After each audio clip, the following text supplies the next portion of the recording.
But if you do want to grow yourself, I do think that like you're astronomically sacrificing yourself if you're undercharging your commissions. Like, you don't even have to think your work is worth what you're charging. You don't have to. In life, I noticed like there are three kinds of people. These people do nothing for you. These are the worst kind of people. They do nothing for you. They're valueless. Okay, you weren't in my since you weren't in the stream yesterday, you didn't hear the very fruitful conversation I had with chat, which made me raise my commission prices even higher. Because I don't like doing fucking commissions, I decided to make them super ultra expensive. That way nobody commissions me, so I don't have to do commissions. And then if someone actually does, I'll be like, ah, fuck it, I'll do it. Because it's like a lot of money. What I'm doing now is, it sounds scummy as fuck, but what I'm doing is I'm raising my commission prices a fuck ton. Like, my commission prices are fucking unreasonable. Actually, I'll pull it up on stream. Hold on. Look at this shit. You guys want to buy a full body character for $75? Does that sound fair to you guys? I'm gonna commission you out of spite. I mean, as long as you know they're unreasonable. Yes, absolutely. I don't know if it's called an economics concept or if it's a business concept. I don't know what it'd be referred to as, but more or less this concept, the idea is that like consumers conflate higher prices with higher quality. It's just something that we do, that consumers do, and they don't like necessarily realize it. We see like lower price, so we think cheap quality. We see high price, we think high quality. That's just how we function.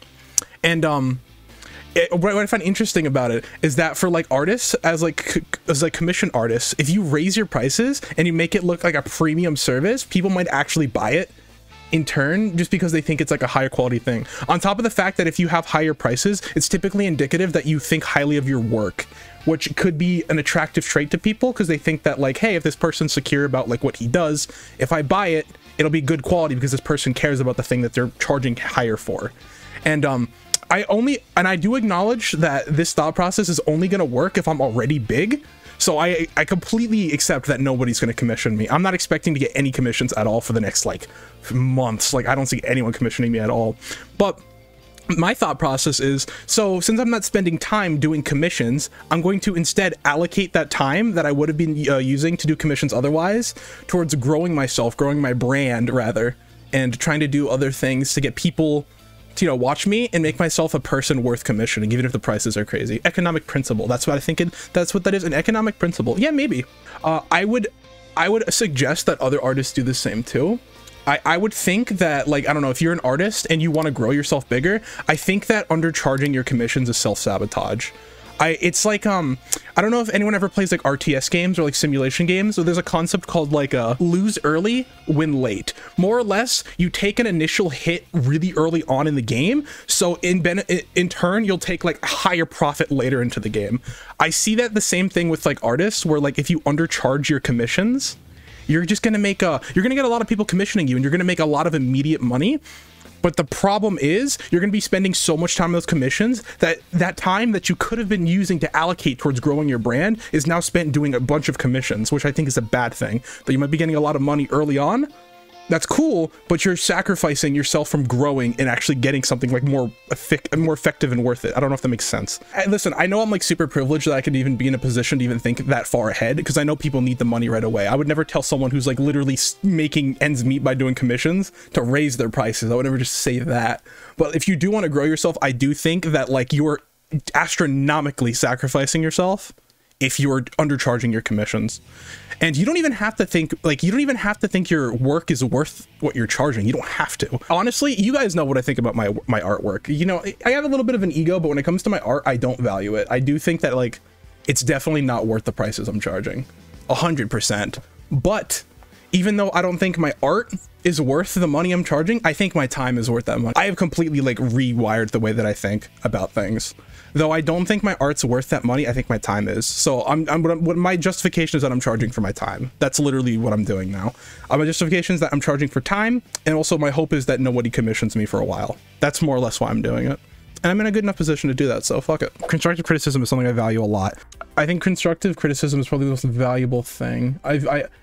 Like, over the course of me streaming, I just completely and utterly believe that fucking constructive criticism is one of the best things that an artist could receive. I'm pretty sure. Like, I don't know. To me, in life, I noticed like there are three kinds of people. So So these three people, if you do any, this isn't just inclusive to art. This is like art. This is like songwriting. This is writing, and like if you want to write a book, any form of art, there will always be three people that exist. Okay. These are the three people. These are the constructive criticism people. These people are very good. When people give constructive criticism that they actually think about and they want to give to you, usually it's like pretty clear that these people care about like where you're going to go in the future, because they're doing that much, right? Like they're actually going out of their way to give constructive criticism. So these people are very good in your life. You want to make sure you keep these people around, because these people actually care about what happens to you, like, right? And because sometimes giving criticism is hard. It's like a hard thing to do. It's confrontational. The fact that they're able to do that, these are the kind of people you want to surround in your life. So this is these are my absolute favorite kind of people. These are the people that I absolutely, when I notice people are very, very open to giving me constructive criticism, I'm like, okay, I need to keep these people around because these people care. Then there's another group of people. These are just like you could tell generally these are probably the worst kind of people. Okay, these are the ones that just be like, oh, that looks nice, oh, that's cute. They don't really care. These people do nothing for you. These are the worst kind of people. So these people, they do nothing for you. They're valueless. If they just tell you, oh, it's cute, oh, it's adorable, and that's it, and they don't really do anything, these people are worthless. Like there's no point. They do nothing for you.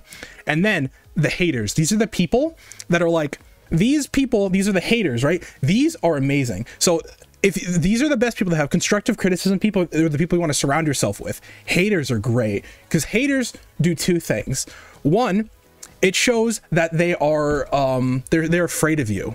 So haters are great because they do two things. One, it means they're threatened by you. The only people that care enough to hate your work are people that are threatened, because if they didn't care about your work, they would be these people. People that don't care or they don't think anything of you will sit here. These are they don't care about you at all. They will be in this boat. They're just like, oh, that looks cool, that looks cute, because they don't care.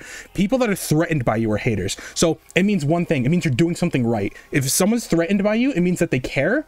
And if they care and they hate on you, that means you're doing something right. And then also haters are very, very good marketing tools. Haters actually give you a lot of fucking publicity.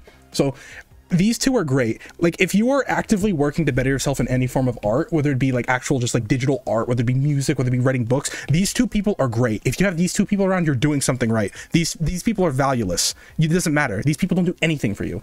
I hate Evan because he doesn't love me enough. I would take a bullet for him. It's not reciprocated, baby. A bullet's coming straight for you. Holy shit, I'm Matrix ducking that shit, dude. It's gonna lay you out. Just pop. And I'm gonna give you constructive criticism on how to stop the bleeding, okay? All right, I'm a peace out, Snooze. Take care, Chef. Can we wait before? Actually, no, you can leave. Somebody, Chadman, shout out Chef. Please, everyone go give Chef a follow. She was one of the first people in the art community that has welcomed me.